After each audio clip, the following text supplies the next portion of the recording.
కొన్నిసార్లు 17 అవుతుంది, 17 పోయి 16 అవుతుంది, తగ్గుతూ ఉంటుంది. ఈ నుంచి ఈ జీవాత్మ నాభి నుండి ఈ పరమాత్మ శివాత్మ ఇక్కడ ఈ మనం ఈ రెండు నీడ పిండలు, ఈ రెండు ద్వారానే మన శ్వాస నడుస్తూ ఉంది. ప్రతి మనిషికి ఈ క్రీడాపిండల ద్వారానే మనకు శ్వాస తీసుకుంటున్నాము, బయటకు వదులుతుంది. కానీ మూడవ నాడి ఒకటి ఉంది, సుషుమ్నా నాడి. ఆ నాడి మహాత్ములకు కుండలి శక్తి జాగృతి అయిన వాళ్ళకు ఇక్కడ వాళ్ళు స్టూడెంట్ చేయగలరు.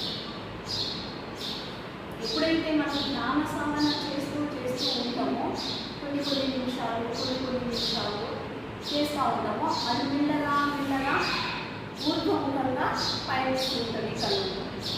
ఒక్కొక్క స్థితి, ఒక్కొక్క చిత్రం. ఈ నాభి విష్ణువు అన్నారు బాబా. మూలము గణపతి, మూలాధారం మన వెన్ను హిందిస్తాము. మళ్ళీ నాభి విష్ణువు, ఇక్కడ సహస్రధరము బ్రహ్మ, ఇవన్నీ ఇక్కడ గురువు స్థానం, ఆజ్ఞాచక్రం. అయితే ఇన్ని దేవుడు మనలో ఉన్న శ్వాస క్రియగా మెల్లిగా ఇక్కడికి పైకి ఊర్వముఖంగా నడుస్తాము. ఏనాడు గురువు పదాలంటే అప్పుడు బాబా యొక్క కృప వల్ల, దర్శనం వల్ల ఎక్కడికి వస్తుంది, ఇక్కడ అప్పుడు నువ్వు ఎదురు కదలలేదు, నేను కూర్చోబెట్టడమే అది. శ్వాస తీయలేదు, శరీరం కదలేదు, కళ్ళు లేవు, ఏమీ చల్లడం. ఎక్కడికి వస్తుంది, పై స్థానంలో శివుడిని. అది నిజమైన జ్ఞానం.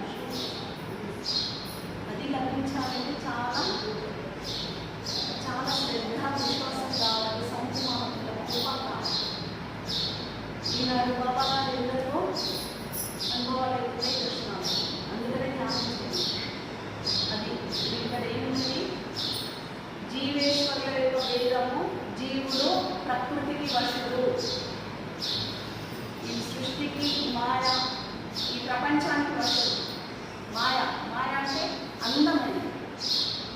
మనం దేనికి వశమవుతాము, దృశ్య పదార్థాలకు, వినుడికి, చూసుడికి, రుచులకి. దీనికి లొంగిపోతుంది మాయ, దీనికి లొంగిపోతుంది జీవి. కానీ జీవులు వారి కర్మలకు లోబడి వారి మనస్సుకు వశుడై అశ్వత్థ